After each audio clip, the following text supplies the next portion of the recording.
Table trick లో 54వ ఏకం రాయాలన్నప్పుడు 5వ ఏకం అంతా రాసుకునేసినాం. తర్వాత ఏం చేసినాం? 4వ ఏకం రాసాం. ఇప్పుడు ఏం రాయాలని చెప్పాను నేను? 54వ ఏకం రాద్దాం. ఈ రెండింటిని నేను చూసి రాసేస్తాం.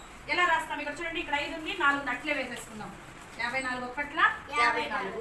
ఇక్కడ ఇది అలాగే వచ్చేస్తుందన్న, ఇటువైపు ఉండేది ఎప్పుడు కూడా ఒకట్ల స్థానంలో ఉండే సంఖ్య అలాగే వచ్చేస్తుంది.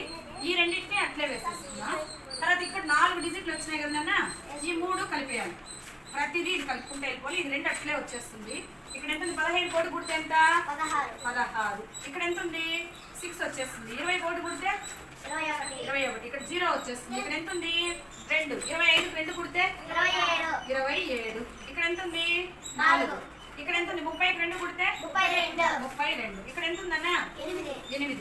35 2 కుడితే 37. ఇక్కడ 2 వచ్చేస్తున్నట్లే. 40కి 3 కుడితే 43. ఇక్కడ ఎంత ఉంది?